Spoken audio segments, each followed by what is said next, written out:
Let's face it, life wasn't always a walk in the park. But hey, I never complained.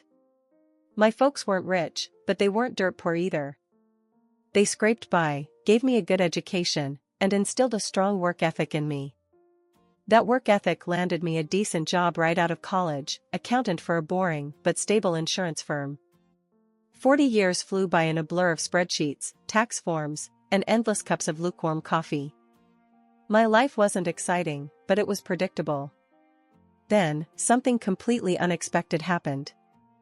One dreary Monday morning, a new client walked into my life, Ms. Lewis. She wasn't your typical client. In her late 50s, she exuded a sharp wit and a no-nonsense attitude that commanded respect. Unlike the stuffy insurance executives I was used to, Ms. Lewis owned a chain of cozy cafes scattered across the city. Lewis and Bean, they were called, each one a haven of warm pastries and strong coffee. "All right, Sarah," Ms. Lewis said, her voice a brisk alto. "Let's get down to business. These receipts are a mess. I need someone who can cut through the clutter and tell me if I'm making any damn money." I smiled. Here was a woman who spoke my language. We spent the next few hours poring over receipts and invoices. By the end of the day, I wasn't just her accountant. I felt a flicker of admiration for this self-made woman who built a small empire from scratch. "You're good, Sarah," Ms. Lewis finally conceded, leaning back in her chair. "You see the forest for the trees, and that's a rare thing these days." "Thank you, Ms. Lewis," I replied, a sense of satisfaction warming my chest. It was the first time in years anyone had truly appreciated my work. That same week, Ms. Lewis announced a surprise, a weekend getaway for the entire staff. "Consider it a team-building exercise," she declared, a mischievous glint in her eyes. "Besides, you lot look like you could all use a break from these four walls." The getaway was held at a charming cabin nestled deep in the woods. There were bonfires, board games, and enough laughter to scare away the squirrels. It was also there that I met Alex, Ms. Lewis' son. Unlike his mother, Alex was all laid-back charm and easy smiles.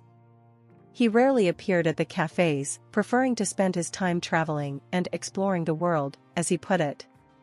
"So you're the accountant who keeps my mom sane," Alex said, sidling up to me at the bonfire one evening. He held a beer in one hand and a lopsided grin on his face. "Something like that," I replied, feeling a heat rise in my cheeks. Alex wasn't conventionally handsome, but his easygoing personality and adventurous spirit were undeniably attractive. That night, under a blanket of stars, we talked for hours. By the end of the weekend, we were practically inseparable. As we said our goodbyes at the office on Monday, Alex leaned in and whispered, "See you around, Sarah." His touch sent a shiver down my spine, and I knew, with a certainty that surprised even me, that this wasn't just a fleeting office romance. The next few months were a whirlwind. Alex and I were officially dating, sneaking stolen kisses in the stairwell and late-night texts that made my phone buzz with a secret thrill. But there was a dark cloud hanging over our happiness. Alex insisted on keeping things quiet, especially from his mother. "She'd freak," he'd mutter, brushing off my concerns. "She's got this whole image of me being a carefree bachelor, wouldn't understand." I didn't like it, this cloak and dagger business, but I was smitten. Love makes you do stupid things, and here I was, tiptoeing around like a teenager on a first date. Still, a niggling worry gnawed at me. What if someone found out? What if Ms. Lewis, with her sharp eyes and even sharper mind, caught on? Then, 6 months in, everything changed. I woke up one morning feeling different, a strange flutter in my stomach that wouldn't go away. A home pregnancy test confirmed my suspicions. I was pregnant. Excitement bubbled up in my chest, quickly followed by a cold dread. How would Alex react?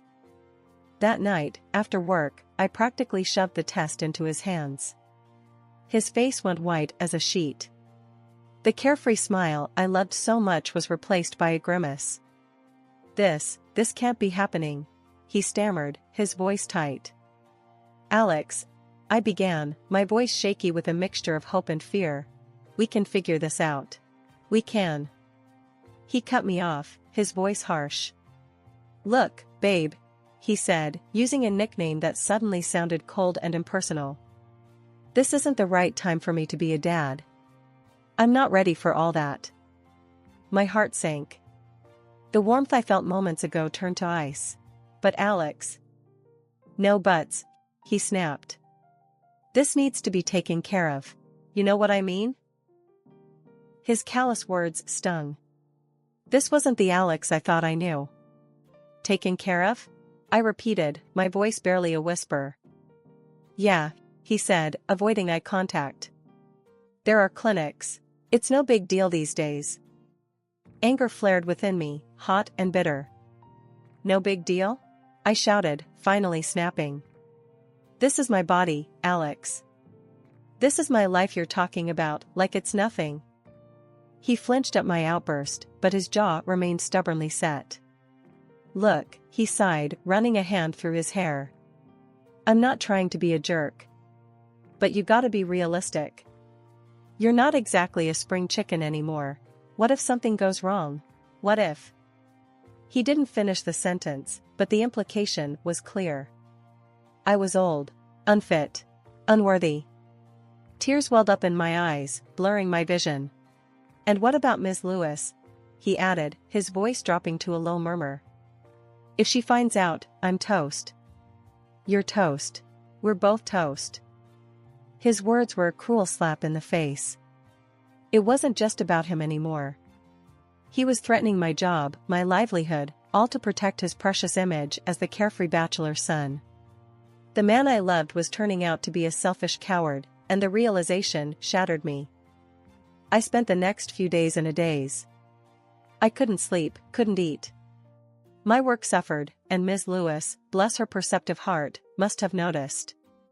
One afternoon, she called me into her office, her usually sharp eyes filled with concern. Sarah, she began, her voice gentle, but firm. What's going on? You look like you haven't slept in a week. Taking a deep breath, I blurted out the only truth I could manage. I'm pregnant, I whispered, the tears finally spilling over. And the father, he left me. My voice cracked, and a sob escaped my lips. Ms. Lewis pulled me into a surprisingly strong hug, her arms a warm haven in the storm of my emotions. Ms. Lewis' hug was a dam breaking open. Tears streamed down my face as I poured out my story, the betrayal, the fear, the overwhelming desire to keep the baby. However, I did not mention the name of the scoundrel. To my surprise, she didn't judge. Instead, a knowing sadness clouded her eyes. Men can be real jerks, Sarah, she said, her voice rough with emotion. My own husband walked out on me years ago, leaving me with a tiny Alex to raise on my own. It was tough, honey, tougher than you can imagine, but I did it. Her words were a balm to my wounded soul. Here was a strong, successful woman who had faced similar hardship and emerged victorious.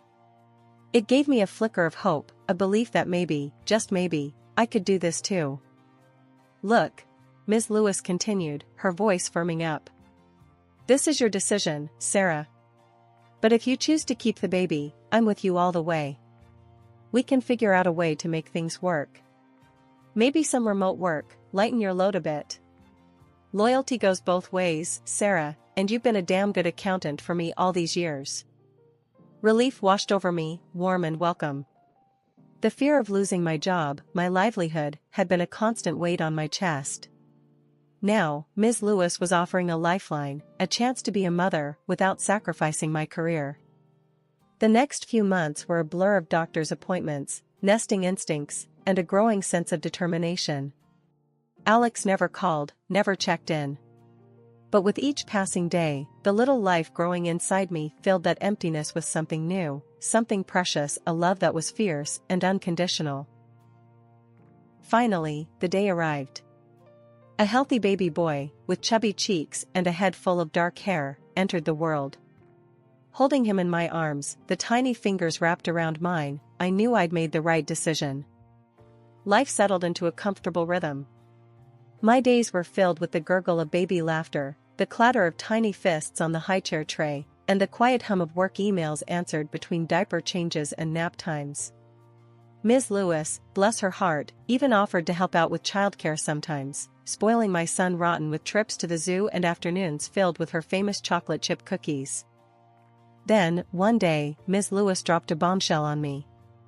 "I'm thinking of shaking things up, Sarah," she announced, her eyes twinkling with a mischievous glint. "Those cafes have been good to me, but I'm hungry for a new challenge." She explained her plan, to ditch the cafes altogether and open a bakery. Not just any bakery, mind you, but a franchise of this hotshot bun company everyone was raving about. "It's a gamble, Sarah," Ms. Lewis admitted, "but I have a good feeling about it." As the accountant, the financial side of things fell to me. I crunched numbers, analyzed reports, and presented Ms. Lewis with a detailed business plan. The more I dug into it, the more excited I became. Of course, not everyone was on board.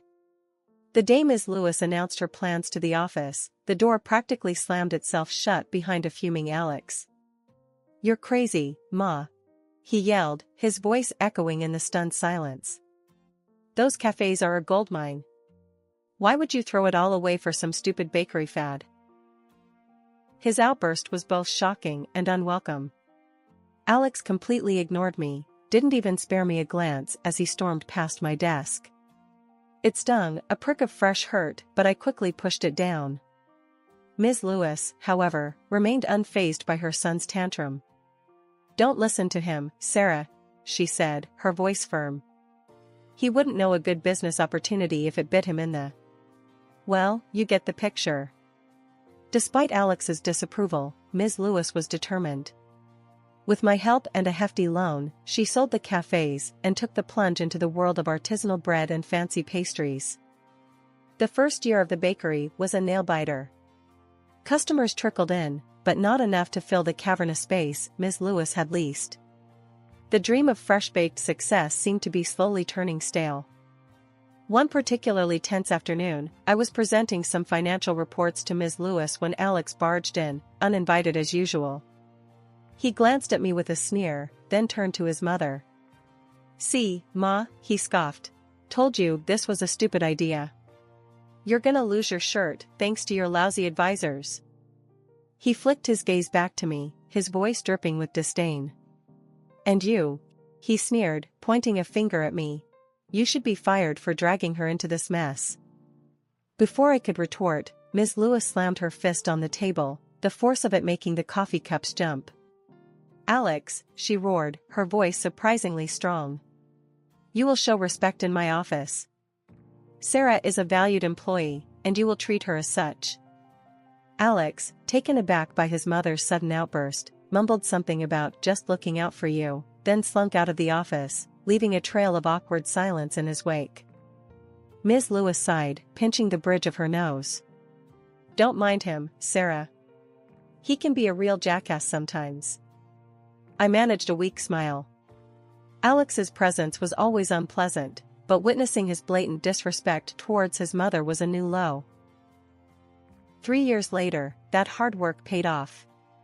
Customers became regulars, raving about the sourdough bread and the decadent chocolate croissants. The bakery, once a struggling startup, was now a local institution, a bustling hub of deliciousness. Ms. Lewis and I celebrated the bakery's first $1 million year with celebratory cupcakes and an extra-large pot of coffee. The joy of success was bittersweet, however. Just a few days later, Alex strutted into the office, not alone this time.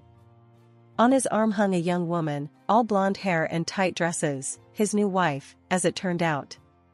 They were there to discuss household matters with Ms. Lewis, their voices laced with a sense of entitlement.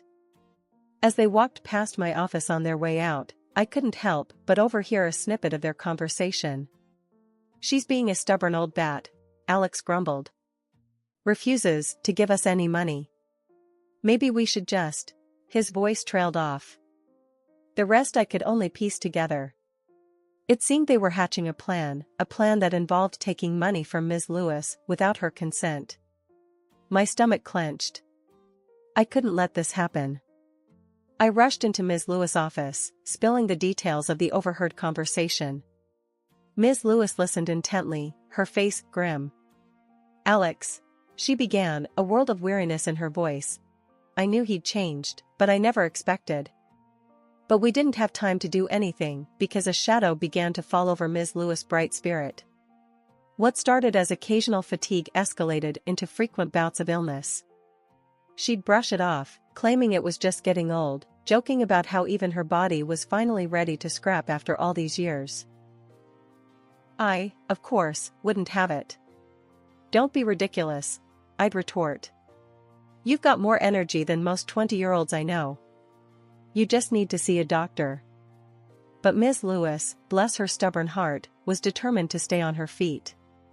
The bakery was finally hitting its stride, generating its first real profits, and she didn't want to take her eye off the prize.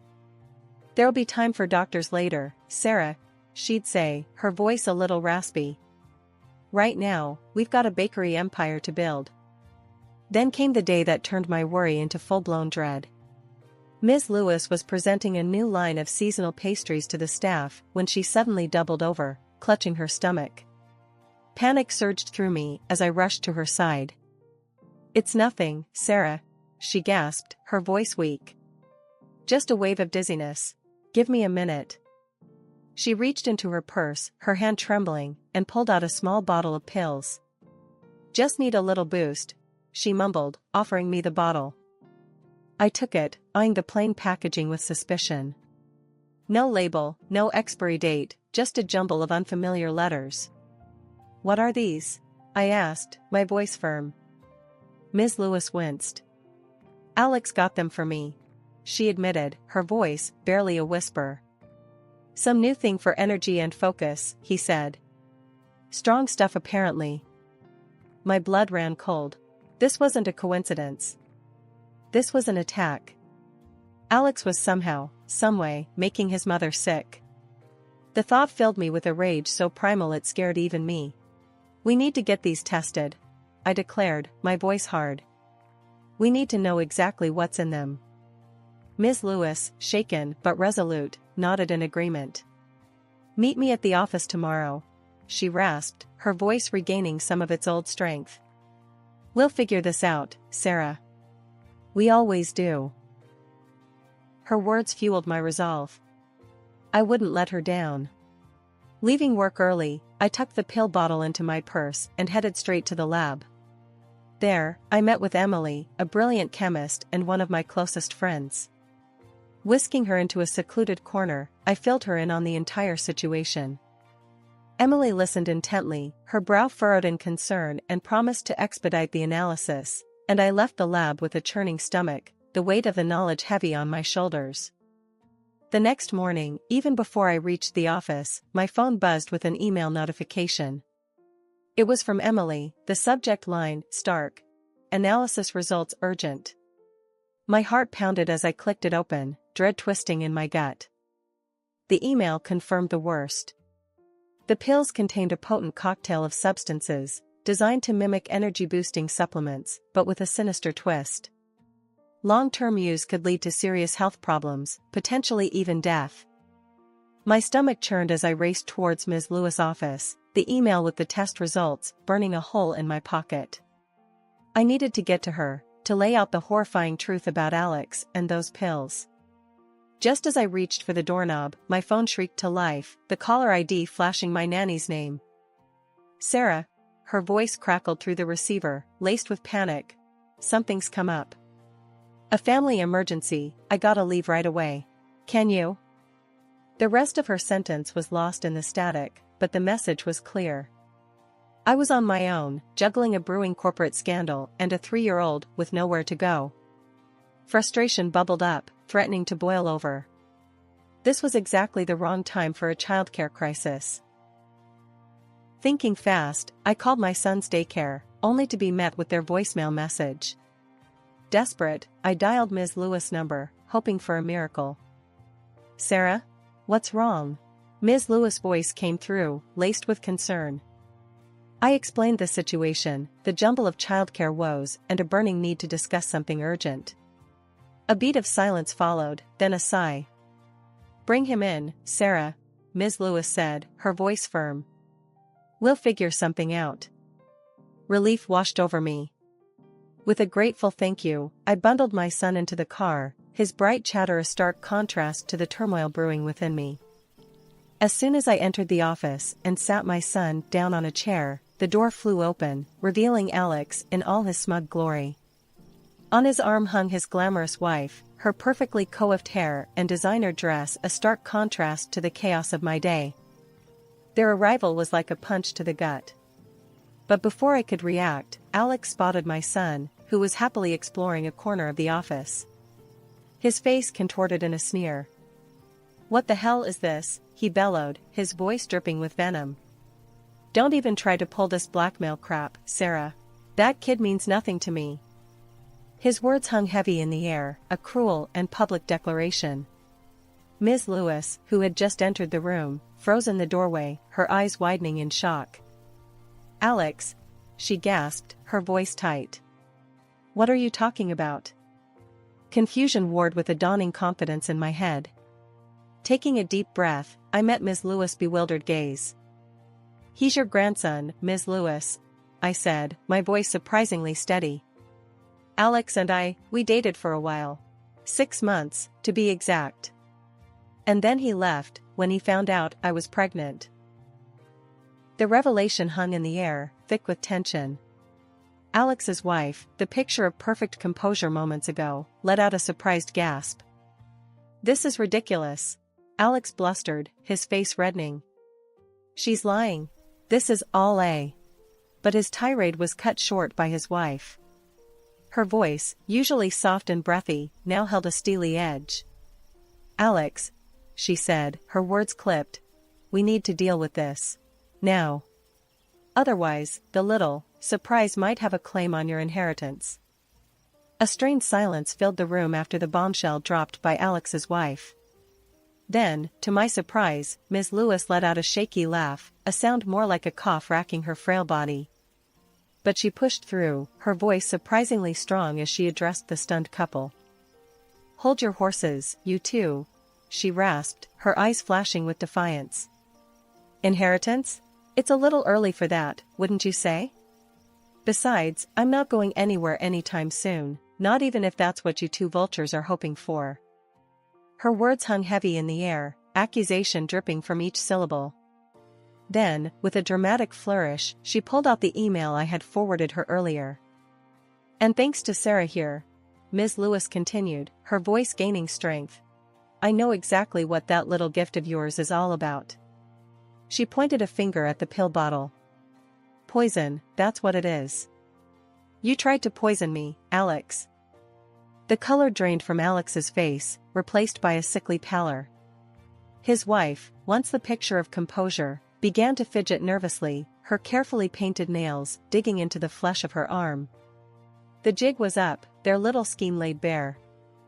"You're out," Ms. Lewis declared, her voice ringing with finality.